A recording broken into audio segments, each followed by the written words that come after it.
Greetings, everyone. This is Terry Naturally with another edition of Terry Talks Nutrition. We're here every Saturday and Sunday, 8 o'clock until 9 o'clock Central Standard Time. You can listen locally in the Green Bay, Wisconsin market, or anyone that's outside of the listening area can also join us. We do advertise outside of the local listening area that we are on the air, broadcasting about health and nutrition. So even if you have friends or relatives or family members that live outside of the listening area and you think they may enjoy the program, may get something out of it, maybe they're suffering from some kind of disease or condition, maybe they're not healthy, maybe a little bit of encouragement about changing your health can make a huge difference. And I really truly believe if you change your diet, the food you're eating, because you can't expect the American diet is going to cause diseases. Now that's pretty rare to say that, right? The American diet has probably killed more people than any other reason. Because heart disease, type 2 diabetes, arthritis, and even cancer are caused by the American diet. And it's made more lethal because of the food that we're eating. So maybe you want to share this with somebody. They can go to our website, terrytalksnutrition.com. They can listen live by changing their times at wherever they are to be on the same time we are here in the Central Standard Time in the USA. Or they can go to the archive section of the radio shows and bring up any radio show that they would like to listen to. And they can also do that with our newsletter. I send out a weekly newsletter on Friday to your email address. If you've subscribed to it, you'll get it every Friday, or you can subscribe to it so that you do get it every Friday. And there are also many of those past newsletters archived on the website. There's a lot of good information as well. But there's more information. You can follow me on Facebook. You can follow me on Twitter at Terry Talks Nutrition. Also, I have a YouTube channel, and that channel is youtube.com/Terry Talks Nutrition.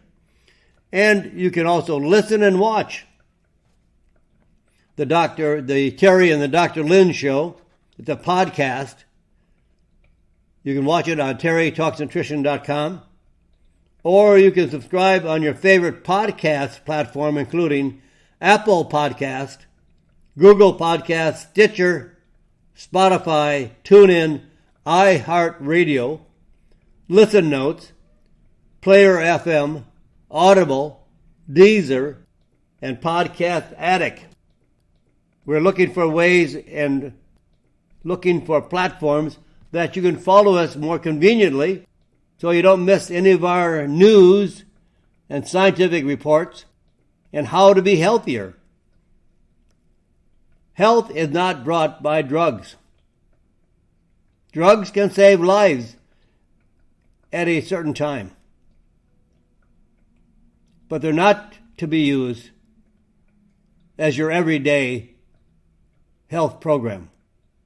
Now, I'm not telling you not to use your drugs. If you're taking drugs, talk to your doctor. I don't know why you're taking drugs, and you may need those drugs because you may have dug a hole so deep that you can barely see out of the hole. And sometimes we have abused our body so badly that we can't have any real way to get out of the hole without drugs. So drugs do have a place in our society, but they're not to be used because we don't have a good, healthy diet. I absolutely believe, and I have met hundreds, if not thousands of people when I lecture across the country, and myself personally. Changing your diet changes everything about you. Your attitude, your mood swings, the diseases that you have. You can reverse those diseases. You can slow those diseases, that you have a better quality of life and longevity, and you can prevent diseases by choosing a better diet. Food is the medicine, our medicine, not drugs. And you can't reach out to your doctor because your doctor doesn't know anything about health and nutrition. They look for diseases and treat diseases. But most of the diseases that we have today, currently, that you might be fighting with, challenged with, are brought about because you're eating a bad diet. That does not make sense. You can't keep pouring sugar in your gas tank of your car and expect it to work right and take it to a mechanic and say, fix it, and keep putting more sugar in your gas tank. Does that make sense? No, it does not make sense to me. You can't keep damaging the car and have it repaired over and over and over again because you're continually abusing the car. And we are continually abusing our bodies by the American diet. The American diet kills people. 98% of all of our diseases today that people are being treated with drugs are caused by our choices, our lifestyle choices.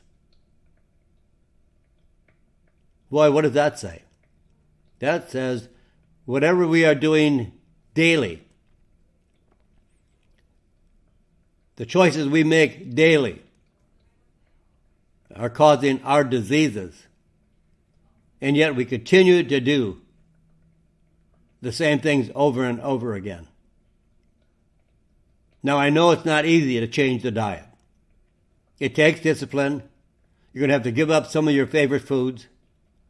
You're going to have to stop eating junk and trash, garbage, which sometimes gives you pleasure. Just because they're riddled with sugar and vegetable oils, flavors, artificial colors.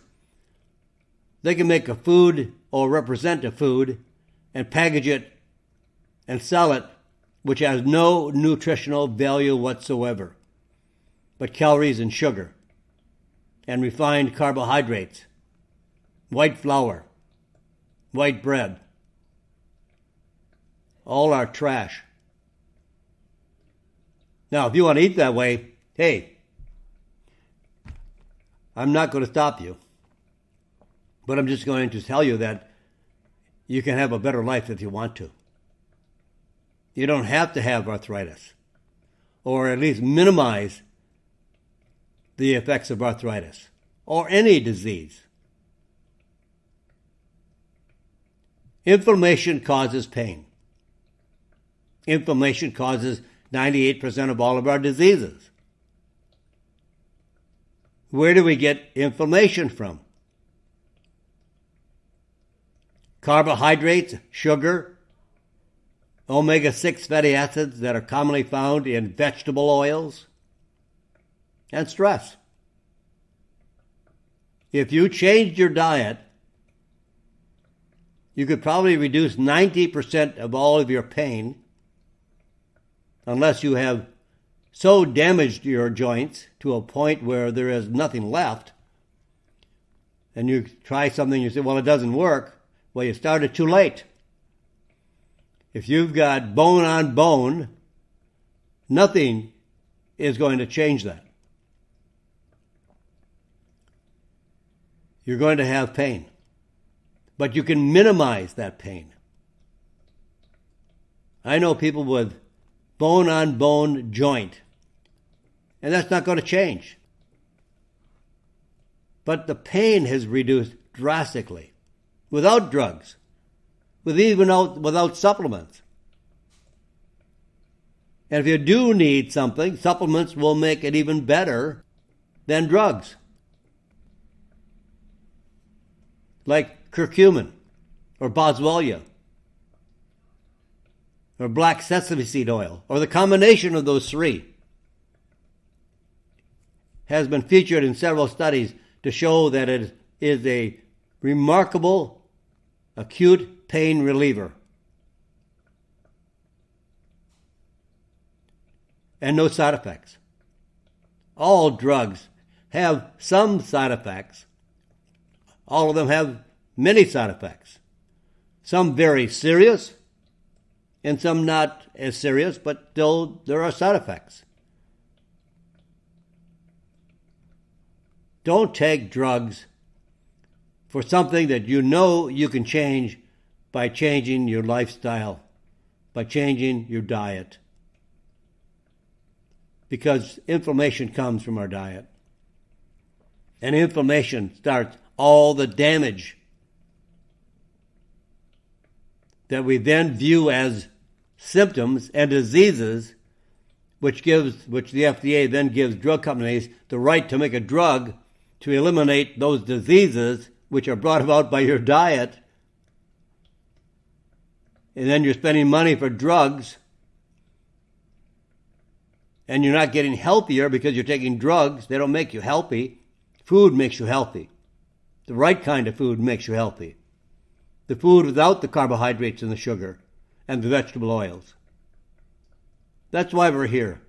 I'm just trying to make a point that you don't have to live the way you are, but you've got to make some changes.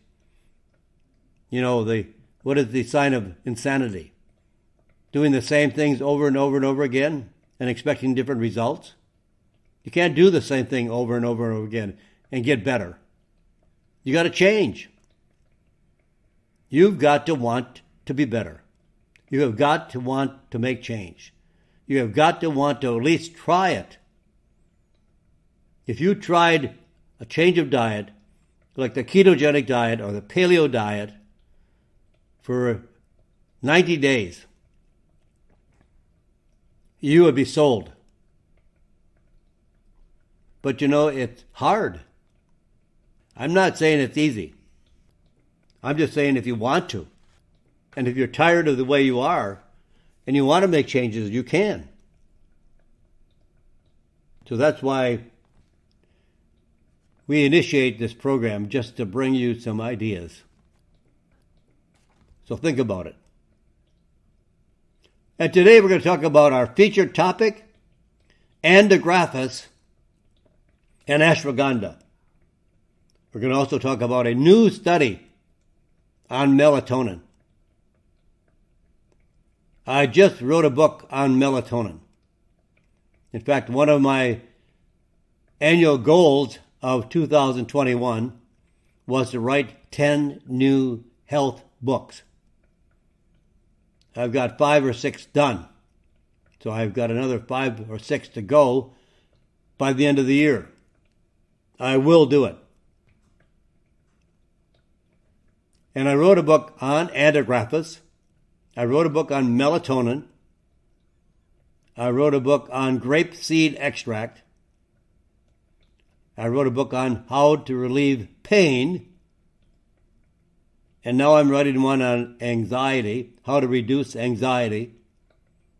And then my next topic is propolis. I want you to have more information.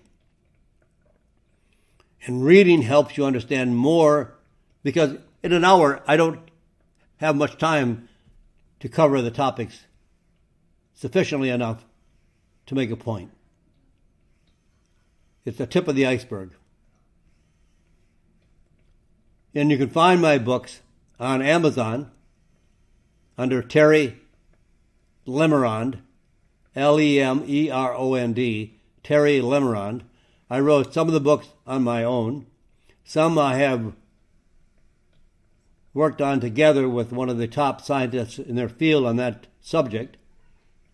So I have worked with Dr. Jacob Teitelbaum, Dr. Alex Panosian, Dr. Ajay Goyal, Dr. Holly Lucille, Dr. Lynn Wagner, So I have some top scientists in the medical field that I have been so honored to work with. A couple of them I worked on it myself, but these are available on Amazon. They're also available on TerryTalksNutrition.com, and they're also on TerryNaturallyVitamins.com. You can find them in a variety of places. They're worth the read. They will make ideas and challenges easier to make those transfers.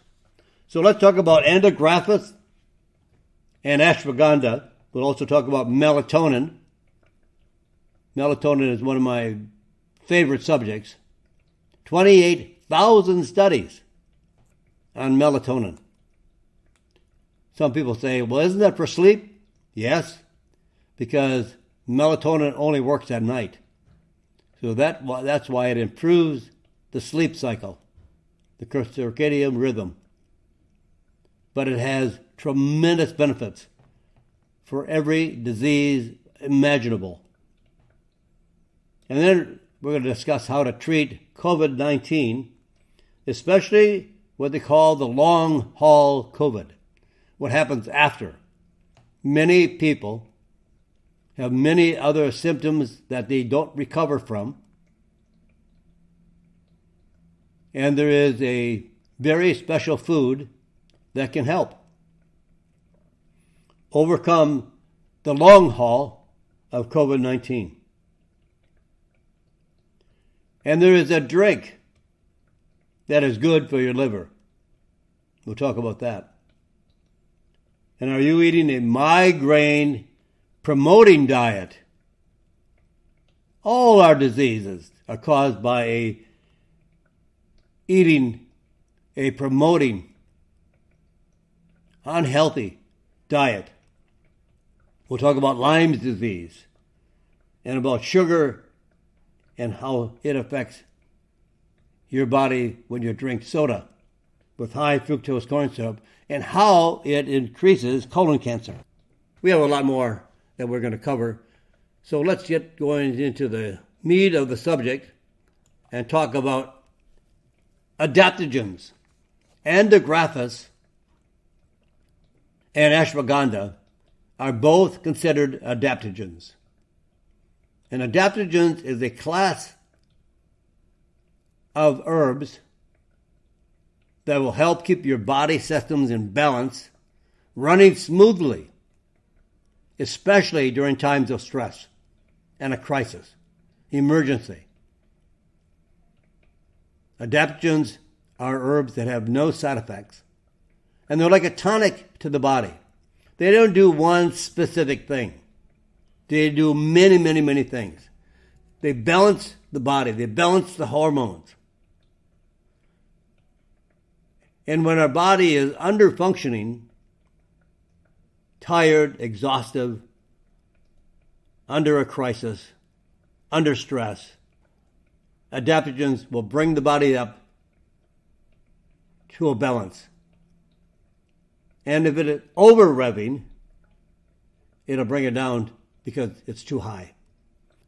So these herbs balance the pathways and the enzyme systems in the body. And Adaptogens and ashwagandha are two of the most important adaptogens with a wide range of health benefits. First of all, they increase energy levels of the body. If you're tired, exhausted, chronic fatigue, you just don't feel good, you have no get up and go. It's gone.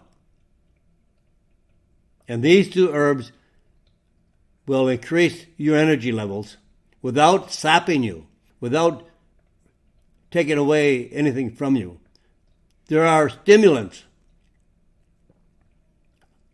that can give you more energy temporarily, but in time, the body becomes adjusted to them and they don't work anymore, and you're more tired. Adaptogens and ashwagandha can improve your sleep cycle. It can boost the immune system to prevent illnesses and speed recovery after you've had an illness. They can sharpen your focus, concentration, and mental acuity, mental clarity, learning skills. They can restore hormones to their optimal levels. Adaptogens are health-giving. And this is an amazing combination of adaptogens, Antigraphis and ashwagandha. 15 subjects or adults, age 60 to 75, with mild cognitive impairment, meaning mental focus, concentration, memory, all of that cognitive function is impaired. And you find this often with elderly people. And these 15 adults received a combination of standardized ashwagandha and Antigraphis for 4 weeks. Then the researchers evaluated the electrical activity of the brain, how the brain is functioning, and also checking the mental function using a very special called D2 test for cognitive attention. That means memory, learning skills, focus, concentration, mental clarity, understanding. Because sometimes people are in a fog. As they get older, they're in a fog. They don't think well. It takes them longer to do certain skills or to do puzzles. They can't concentrate. They're living in a fog. Their memory is shot. They walk into a room and they forgot why they went into the room. Why did I come in here? Oh yeah, I'm looking for this or that. So the results of this study, after just 4 weeks, it increased brain wave patterns associated with calmness and relaxation, were the two most noted conditions detected by this test. But then as well, they found some improvement on coping with stress. Improvements in mental function were also noted after just 2 weeks of use. So this is helping the brain and the brain's activities. But it also had an effect on immune function. Antigraphis is one of my most favorite herbs for cold and flu, for COVID infection, for kidney and bladder infection, all infections, including upper respiratory tract infections that are commonly found in COVID-19. China, Thailand, and several other Asian countries are now recommending to their population to take Antigraphis to be healthier against COVID-19. Even China. Antigraphis has a very direct antiviral activity and has been found to activate against influenza of all kinds, the common cold, as well as hepatitis, non-alcoholic fatty liver disease, swine flu, cold sores and fever blisters, and also in the study of curcumin for colon cancer, grapeseed extract in studies on colon cancer. Antigraphis was the strongest, most effective herb for reducing the size of tumors better than drugs.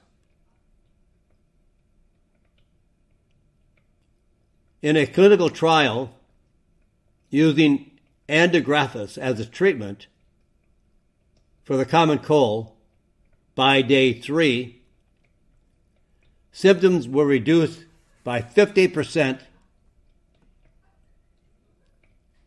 versus the placebo group that did not improve. Ashwagandha also has benefits for the immune system. One of its most important compounds, withaferin A, which is the key compound that's found in ashwagandha, has been shown to block COVID-19 from binding to cell receptor sites in the lungs and the heart, preventing damage of those areas, the lung and the heart. So what should you know about antigraphis and ashwagandha?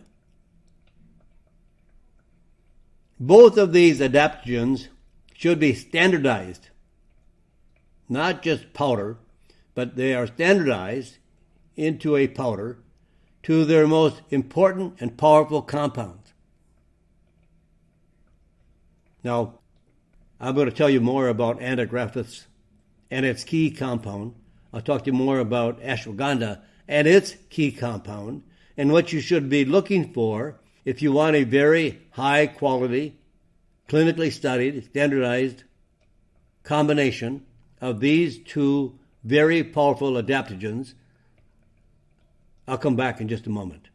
I've got to take a break. I'm at the bottom of the hour, so it's time to take a break. But stay there where you are, because I'm going right back to where I am. And I'll talk more about antigraphis and ashwagandha right here on Terry Talks Nutrition. I'm Terry Naturally, back right after this. Welcome back, my friends. We're here with our second portion of the program. We're here until the top of the hour. We're here to share more information with you as how you can be healthier. And it starts with diet.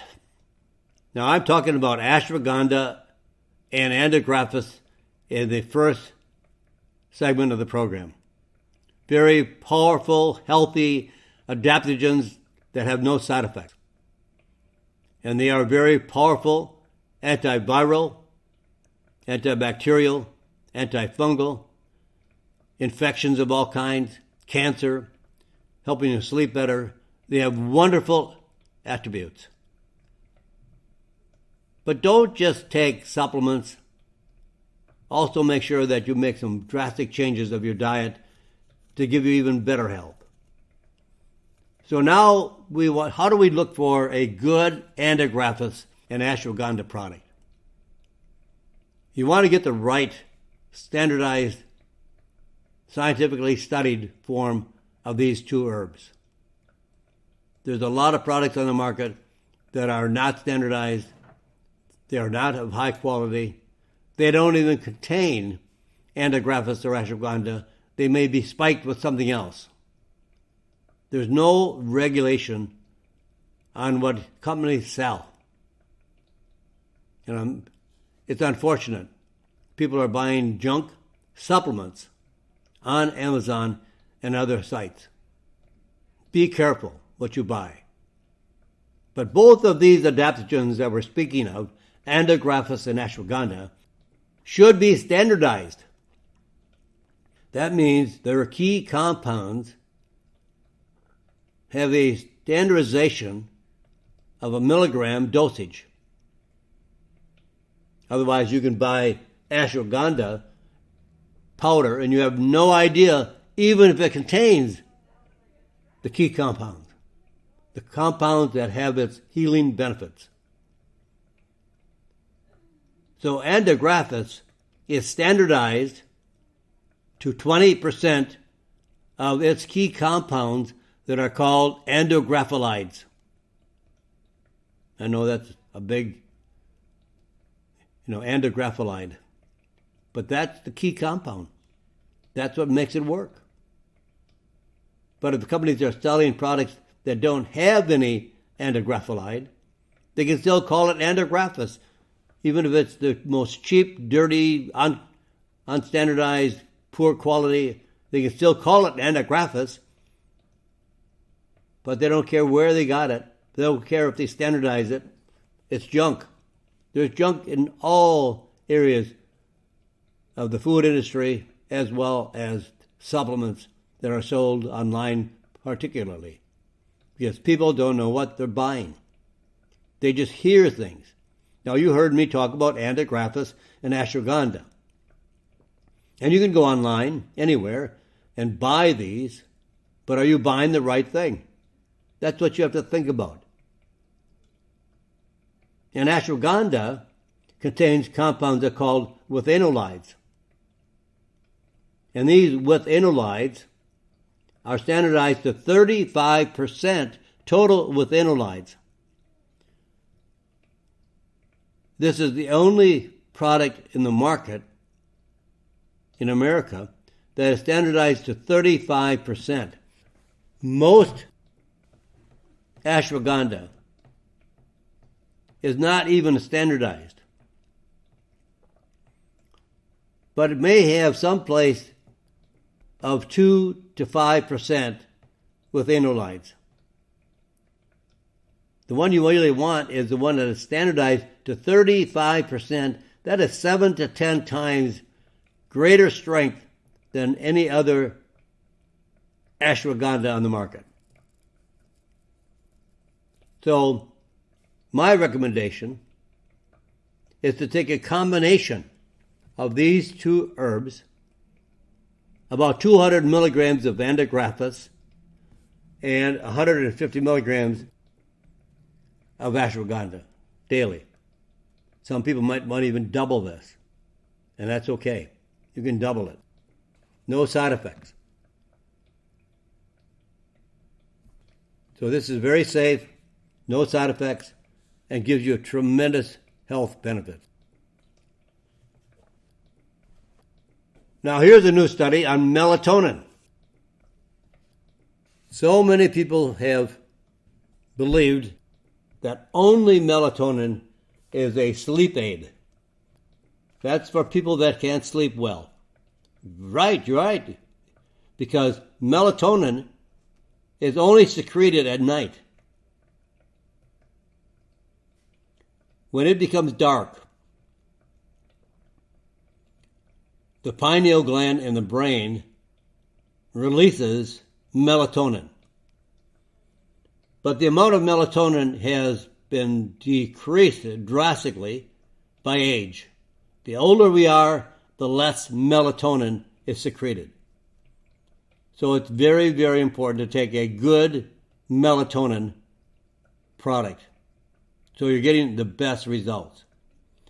But based on the 28,000 studies on melatonin, probably one of the most studied molecules in the world, natural molecules. There are many other studies on drugs and other compounds, but to have a naturally occurring molecule, to have 28,000 studies is remarkable.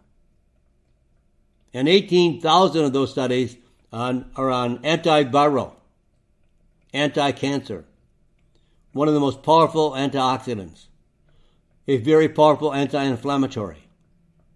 Now here's a new study about melatonin treating indigestion. Every cell in our body has a receptor site for melatonin. It affects every cell in our body. It is probably one of the most health-promoting molecules in the world. Some scientists, even scientists, PhDs, treat it as a miraculous molecule. Now, melatonin has been previously reported that low levels of melatonin may cause dyspepsia. These are symptoms of indigestion, dyspepsia, especially pain in the upper abdomen after eating or drinking. A new clinical trial in postmenopausal women with H. pylori infection and dyspepsia found that serum melatonin levels were less than 50% than normal women that were healthy controls. All the women were treated with a standard antibiotic for the infection for 14 days. But half of these patients also received melatonin at nighttime, and the other half of the placebo for 6 months. Now, this is a powerful result. Dyspepsia and its symptoms, resulted in 84% of the group being treated with melatonin and 43% of the placebo group. How much should you take? Well, everybody will benefit from a little bit more than normal. I take it. I sleep like a baby. I sleep as sound as possible. I have no sleep disorder. I have no sleep problems. But I take melatonin. And from the research I've read, and I've read textbooks, I've read more consumer-friendly books sold on the counters, over the counter. I've read studies. I didn't read 28,000 studies, but I read many of them. And I think everybody, regardless of whether you sleep well or not, should take melatonin because of all the other huge benefits that it has for health promoting. So when you take melatonin, it has a half-life. And when you have a half-life, that means 50% of what you have just taken will be available for X number of minutes or hours. So like some things like St. John's wort. There's a very special form of St. John's wort that has a half-life of 24 hours. So you only need to take it once a day. The half-life, meaning that 50% of the melatonin will be excreted in 35 to 45 minutes. It's gone. So the best way to really get the best benefits is to take a melatonin that is sustained release over a period of hours, 5 to 7 hours. So you get a full night's release of melatonin. So I take 15 milligrams of melatonin every night. 5 of that 15 milligrams is a quick release, fast release, chewable tablet. And I also take the sustained release, 10 milligrams, at the same time. So I'm really taking 15 milligrams about an hour to 2 hours before I go to bed. The 5 milligram will be used up very quickly, but it's like a jump start. It's getting everything going because it's quick acting. The 10 milligrams of sustained release can be felt for 5 to 7 hours later. So melatonin is very important for every one of your body functions. The problem with is when you take melatonin, or even if you don't take melatonin, and your body is releasing some of the melatonin from the pineal gland, and you go to bed, and you get up to go to the bathroom, you turn on the light, or maybe there's a night light in the bathroom.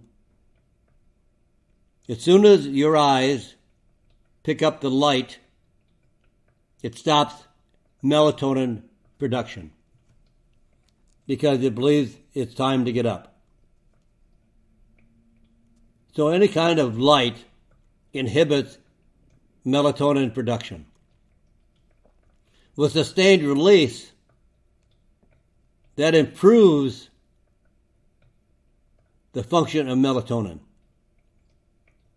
Because you might get up through the night to go to the bathroom, or maybe you go in to attend the children or the baby crying, whatever it might be, and you go back to bed and you can't sleep. But with a sustained release, you may have 3 or 4 more hours of melatonin function.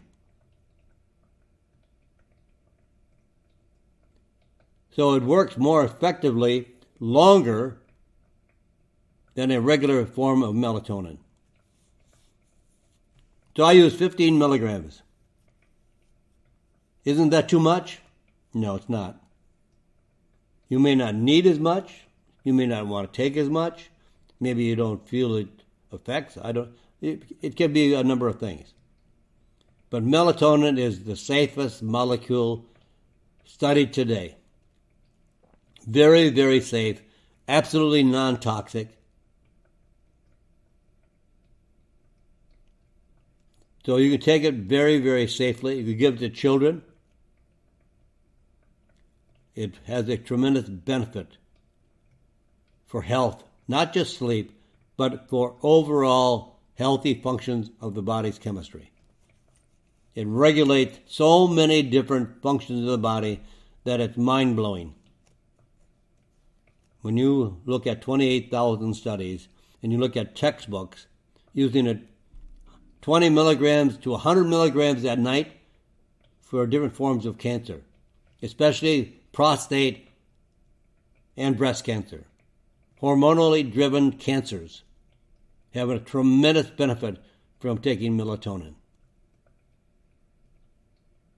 And here's just another result of how melatonin is. All these studies are just coming to the forefront now. For years, from the mid-1990s, it was only sold for sleep. But now, melatonin can treat every condition in the body. It should be one of your most common things you take. Take a really good multivitamin and mineral supplement. Take a omega-3 fatty acid supplement. And add melatonin. Very, very powerful. Now we have a study that shows that it treats indigestion, dyspepsia. Unbelievable. Good results, good studies, and good health. Now here is a way to treat COVID symptoms. Some new research that has just come out on how we can improve COVID, because COVID has left people with many lingering illnesses, which is called the long haul COVID. You're not over it. You might have it for 3 or 4 or 5 or 6 months. And some women are finding that they lose their hair. There are many, many, many symptoms that are plaguing individuals who have gone through COVID-19. They recovered. They no longer are infected, but they still have a lot of symptoms.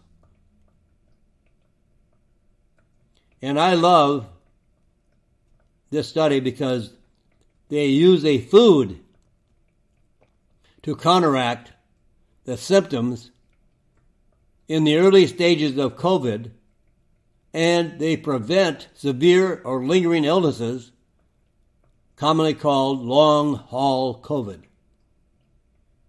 Now, there are 2 studies that are attempting to find out why this works so well. It works extremely well. And this food is olive oil. I love olive oil. I get anywhere from 4 to 6 tablespoons a day of olive oil. It's a food, but to me it's a medicine. So can olive oil polyphenols, when you take an olive oil supplement off the spoon, you should get a tickle in the back of your throat or a little stinging, and sometimes it may even cause you to go kind of cough up. Those are the effects of polyphenols. Polyphenols cause a little bit of a catch in the throat. If a olive oil has no high level of polyphenols and it's really buttery, olive oil is still good because it's omega-9 fatty acid, but you don't have the polyphenols. And we need the polyphenols. So 2 studies are trying to attempt to find why the olive oil polyphenols work so well in reducing the symptoms of COVID-19. The first study, they gathered 60 patients over the age of 50. They were admitted to the hospital with mild COVID symptoms, and they were treated with olive oil polyphenols, in addition to standard medication for 3 weeks. Study number 2, polyphenols from olives plus flavonoids from citrus fruits like oranges were given to patients with lingering COVID symptoms lasting weeks after the initial infection. The infection, they're no longer infected, but they have fatigue. They feel like a truck ran over them. They have joint pain. They have memory loss. They're just not healthy. They're just not back to normal anymore. But they're not infected. The infection's gone. But the infection left them with fatigue, with joint pain, with memory loss, hair loss. So how can these patients recover from these lasting symptoms? Weeks, months, up to a year, more. They never get back to their old self. COVID infection causes inflammation in the endothelium cells that line the blood vessels. And while olive oil polyphenols have been shown to reduce inflammation and improve the endothelium function, I would suggest always use olive oil as a food supplement. Don't just put it on your salad. Half the oil you put on your salad will be left in the bottom of the bowl or all of the side of the bowl. I think olive oil is too high quality and too expensive if you use really, really good olive oil, and you shouldn't waste it. Don't lose it on a salad. So that's why I take it by the spoon. This morning when I left home, I took 2 tablespoons of olive oil with my breakfast. I'll probably take 2 or 4 more this afternoon. Olive oil to me is medicinal. Include it freely and frequently in your diet.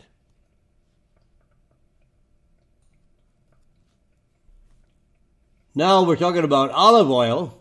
Let's talk about another drink that is good for you. In fact, it's good for your liver. And that drink is coffee. Drink coffee for a healthier liver. Researchers in England gathered 10 years of health data from almost 500,000 adults to look at their coffee intake versus the incidence of liver disease. there's a large population worldwide today that has a liver disease called non-alcoholic fatty liver disease. It's a chronic liver disease. Now, is it really a disease? Well, drug companies like to call it a disease because that gives them the right and approval of the FDA to look for a drug, develop a drug that then can be treat patients with chronic liver disease like non-alcoholic fatty liver disease. Well, what causes non-alcoholic fatty liver disease? Sugar. At one time, it was alcohol. Alcoholics had fatty liver disease, cirrhosis of the liver, chronic liver disease. And now children, a large population of children, a huge population of American adults, have fatty liver disease because of the consumption of so much sugar in the American diet. So we can change that with just food. Participants who regularly drank coffee, and I hope no sugar in the coffee, had reduced risk of liver disease versus those who did not drink coffee. So they found out for those that drank coffee 3 to 6 cups per day, 21% reduced the risk of chronic liver disease, 20% reduced risk of fatty liver disease, non-alcoholic fatty liver disease, 49% reduced the risk of death from chronic liver disease. Coffee. Coffee is very high in compounds that are called antioxidants. They protect the cells from damage. All types of coffee.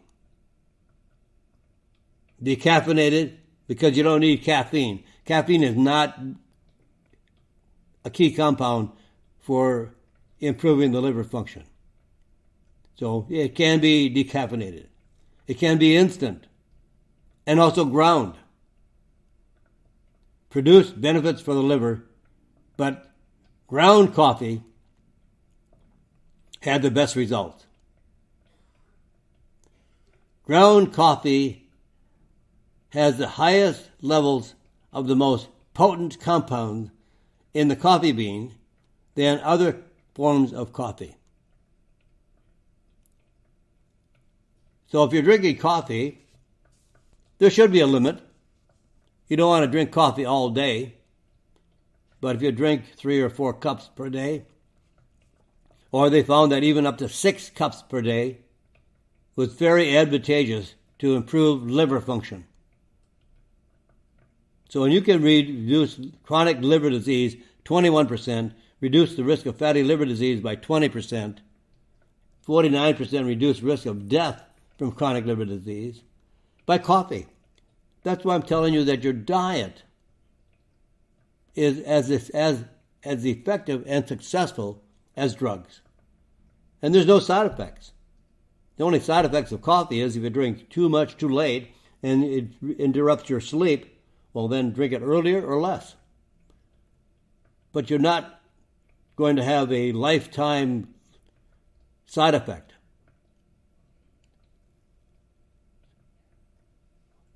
Well, my friends, another hour has passed.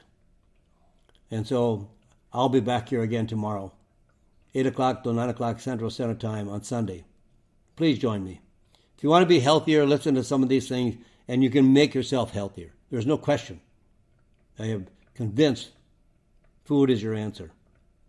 So say a prayer for this crazy, crazy world. God bless you, and God bless America.